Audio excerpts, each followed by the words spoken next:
Bonjour à toutes et à tous, un exercice de probabilité donné au brevet en Amérique du Sud en novembre 2011.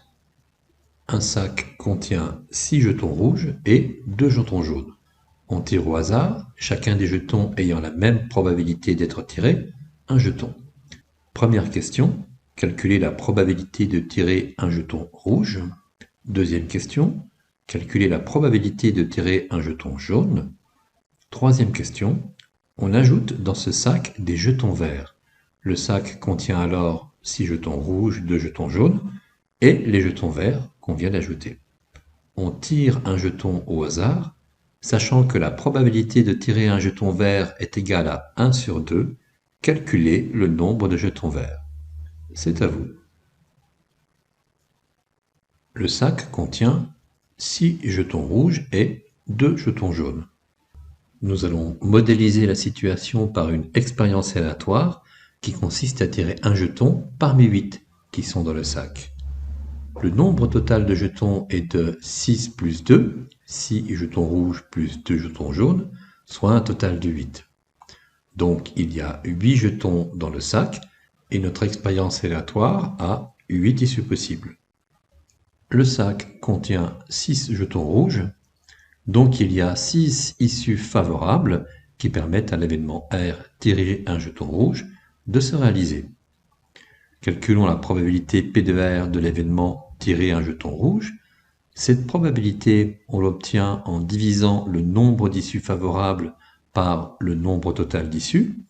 Donc on va diviser le nombre de jetons rouges, 6, par le nombre total de jetons, 8, et on obtient une probabilité de 6 sur 8, ou encore de 0,75. On souhaite maintenant calculer la probabilité de tirer un jeton jaune. Dans cet exercice, un jeton est soit jaune, soit rouge. Il n'y a pas d'autre possibilité pour l'instant. L'événement J tirer un jeton jaune est donc l'événement contraire de tirer un jeton rouge. Si un jeton n'est pas jaune, c'est qu'il est rouge, et inversement. Il est certain que le jeton tiré sera soit jaune, soit rouge, et la probabilité d'un événement certain est égale à 1. La probabilité de tirer un jeton jaune plus la probabilité de tirer un jeton rouge est égale à 1. Cela signifie que la probabilité de tirer un jeton jaune est égale à 1 moins la probabilité de tirer un jeton rouge, et donc 1 moins 0,75, soit 0,25. La probabilité de tirer un jeton jaune est égale à 0,25.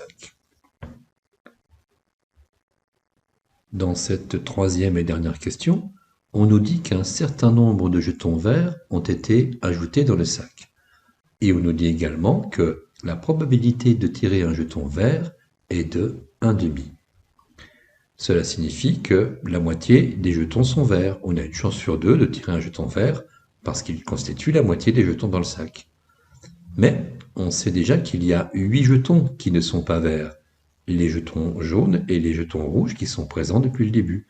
2 jaunes, 6 rouges, 8 au total. Donc, le sac contient maintenant 8 jetons verts.